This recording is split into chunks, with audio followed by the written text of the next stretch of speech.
अस्सलाम वालेकुम dear students, मैं आपका मेज़बान डॉक्टर खालिद महमूद अवान आपसे मुखातिब हूँ। आज हम एक अहम मौजू की जानिब चलते हैं। द रेटिंग स्केल्स की हम बात करते हैं कि सर्वे रिसर्च के अंदर रेटिंग स्केल क्या होता है। आपका जो सब्जेक्ट है research methods in social science, और उसमें टूल्स ऑफ डेटा कलेक्शन की जब हम बात करते हैं तो सर्वे रिसर्च के अंदर रेटिंग स्केल्स एक अहम मौजू है। सबसे पहले हम डिफाइन करते हैं कि रेटिंग स्केल्स क्या है। तो बुनियादी तौर पर जो रेटिंग स्केल्स हैं वो सर्वे टूल्स हैं जो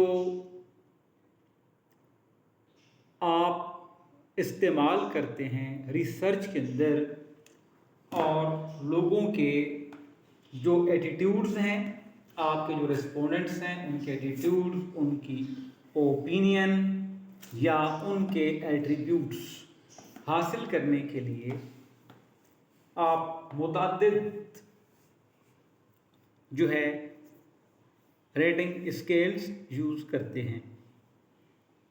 और इसमें एक स्केल होता है Likert scale, LIKE, like ERT, LIKERT, Likert scale. Likert असल में एक साहब थे जिन्होंने सबसे पहले इस स्केल को डिफाइन किया। तो लाइकल्ट स्केल जो है ये एक प्रोमिनेंट एग्जाम्पल है, एक अहम मिसाल है सोशल साइंसेस के अंदर। जब हम किसी भी शख्स की स्टेटमेंट के हवाले से उसके एग्रीमेंट का लेवल, उसके मुत्तफिक होने का लेवल नापते हैं, मेजर करते हैं। इसके अलावा स्टार रेटिंग जो है और स्लाइडर्स जो है ये भी अहम मिसालें हैं, इनकी भी हम बात करेंगे।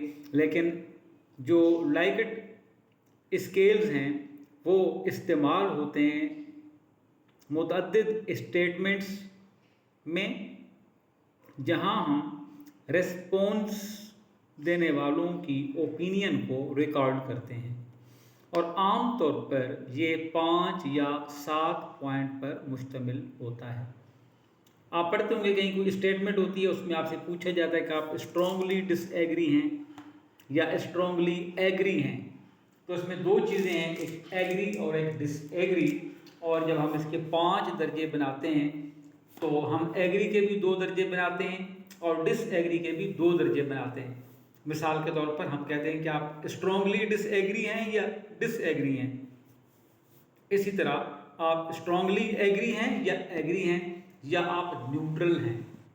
ठीक है, तो ये इसके 5 दर्जात होते हैं, समटाइम 7 दर्जे भी बना दिए जाते हैं। बहरहाल इसका बुनियादी जो मकसद है वो ये होता है कि जो आपकी सब्जेक्टिव ओपिनियन है उसको नापना, उसको मेजर करना, और फिर जो क्वांटिफाइबल डेटा है उसको यूज़ करना अपने एनालिसिस में। जब आप रिसर्च करते हैं, उसमें किसी चीज़ का एनालिसिस करते हैं, तो वहाँ पे आपको इसकी ज़रूरत पेश आती है। ये बहुत इम्पोर्टेंट चीज़ें हैं जो आपके लिए रिसर्च के अंदर हेल्प करती हैं। अब हम अगर इसकी बात करें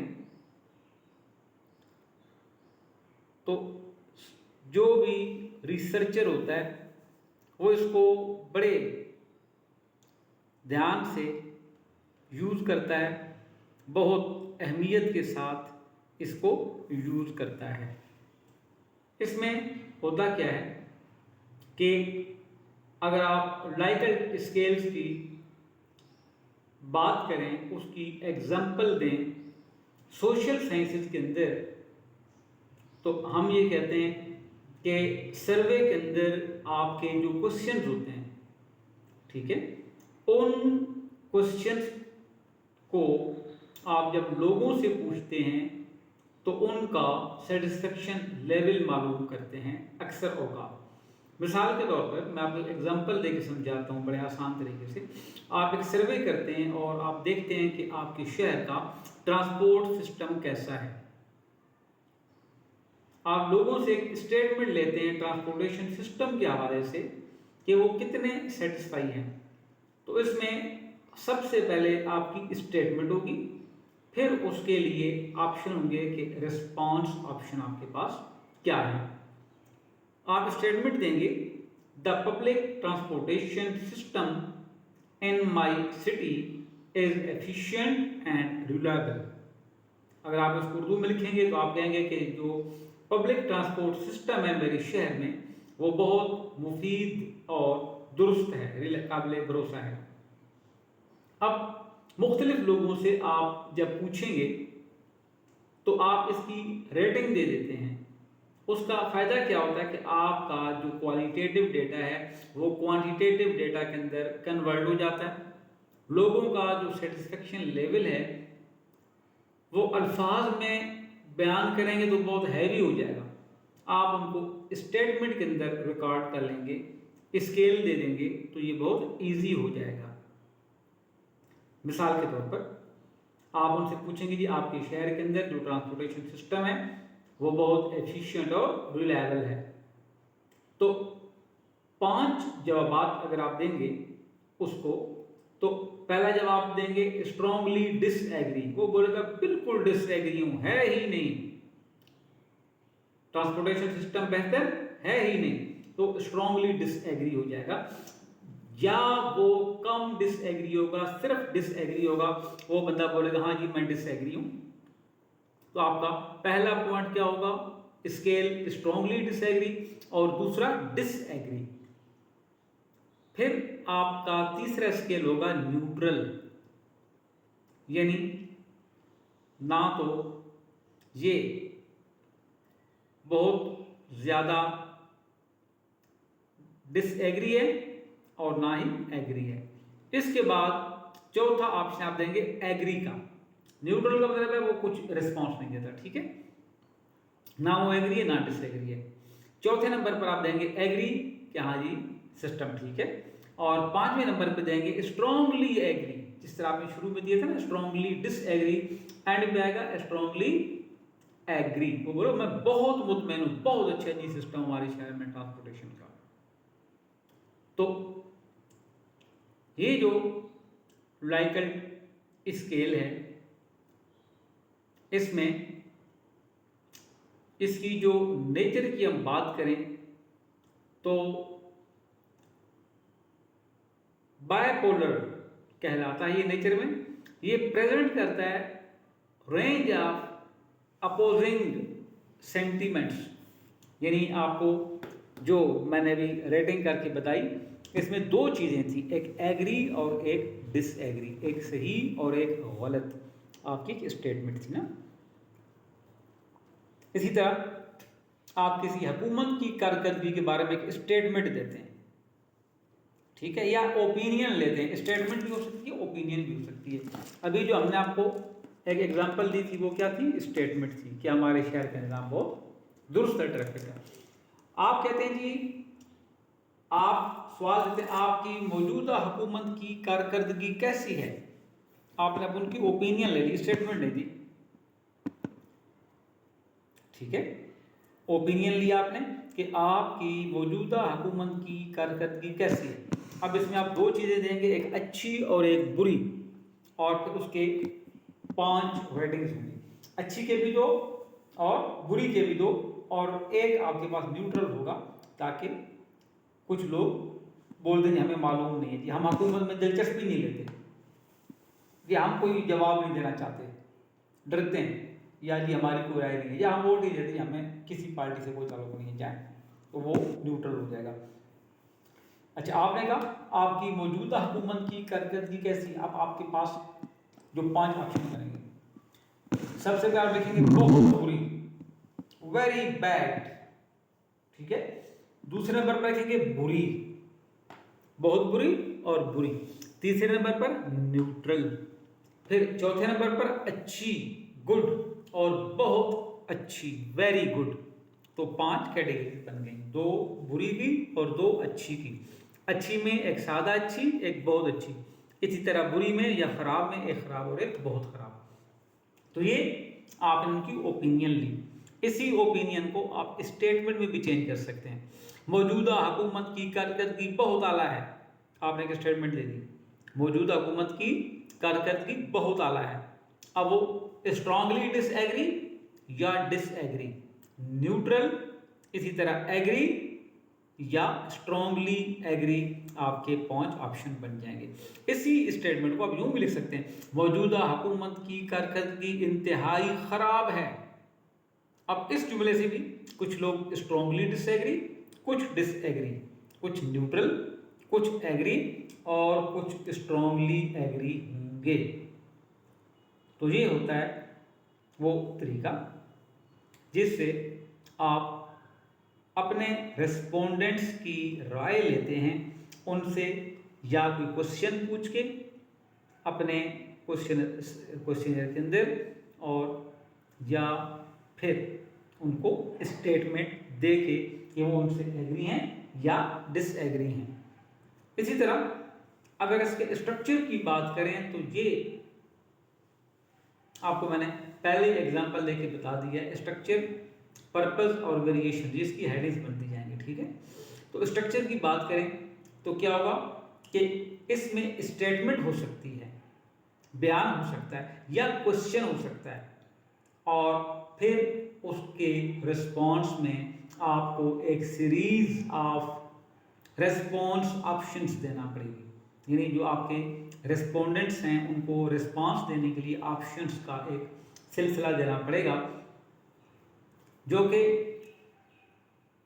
एक एक्सट्रीम से लेके दूसरे एक्सट्रीम तक होगा। एक बहुत आला और आखिरी, पहला बहुत आला और आखिरी बहुत खराब, पहला बहुत मुत्तफिक और आखिरी बिल्कुल मुत्तफिक नहीं, ठीक है। तो 1 से लेके 5 तक।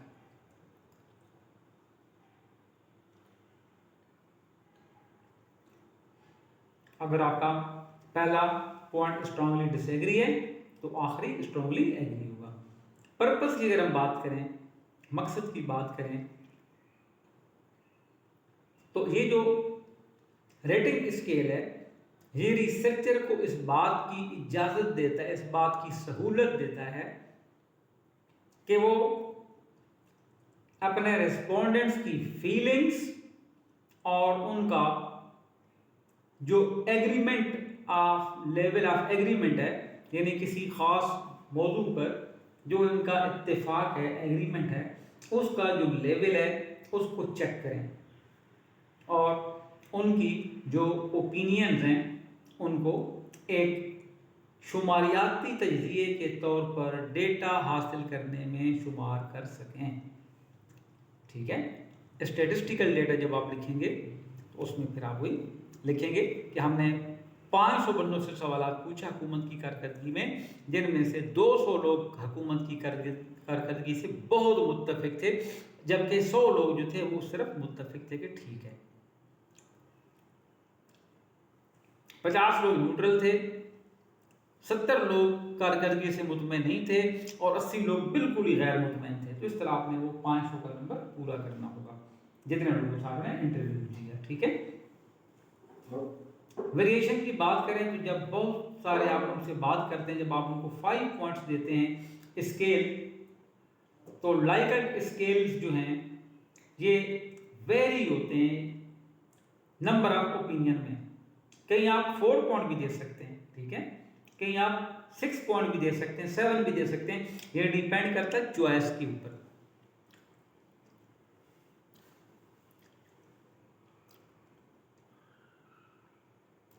तो ज़्यादातर 5 से लेके 7 तक जो ये शुमार किए जाते हैं।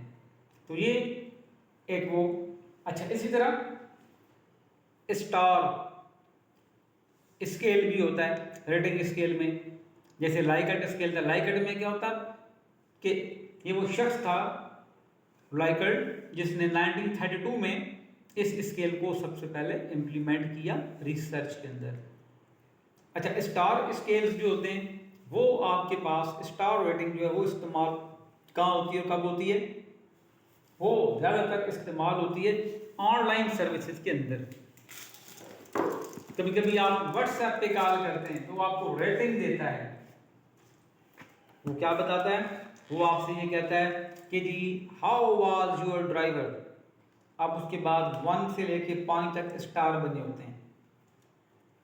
अगर ड्राइवर अच्छा हो, आपके साथ खुश अखलाकी से बात करे, आपसे पूरे पूरे पैसे ले तो आप उसको 5 स्टार देंगे। अगर ड्राइवर को बदतमीज निकल आए, आपसे पैसे भी ज़्यादा मांग ले, रास्ते में आपका दिमाग ख़राब करे कि भाई आप मुझे दूर ले आए, ये कच्ची गली है, इधर ले उधर ले आए, आपको गुस्सा आएगा। आप क्या करेंगे? सवारी मुकम्मल होगी, आप उसको पैसे देंगे, जब उतरेंगे घर आएंगे वो आप ऐप खोलेंगे तो लिखोगे जी हाउ वाज योर ड्राइवर, आगे स्केल दूंगे 1 से लेके 5 तक। तो आप क्या करेंगे? उसको सबसे जो लो स्केल है वो वाला देंगे, 1 स्टार आप उसको देंगे। वजह क्या है कि इसी की बेस पर वो एक एक्चुअली ये क्या होता है, ये ऐप के अंदर एक रिसर्च सर्वे चल रहा होता है और उसी की बुनियाद पर वो जो ड्राइवर है उसकी रेटिंग बनती है। आप देखते हैं कि किसी की 1 स्टार होती है, किसी की 5 स्टार होती है, किसी की 4.5 होती है, तो उसी से आपको अंदाज़ा हो जाता है कि हाउ इज़ योर ड्राइवर। तो ये एक छोटी सी वीडियो थी, एक लेक्चर था जिसको आपके लिए रिकॉर्ड किया। और बाकी दोस्तों तक भी शेयर कीजिए और बाकी वीडियोस भी देखते रहिए। हम सब आपके लिए दुआ गो हैं कि अल्लाह ताला आपको कामयाब करे। अल्लाह हाफिज़।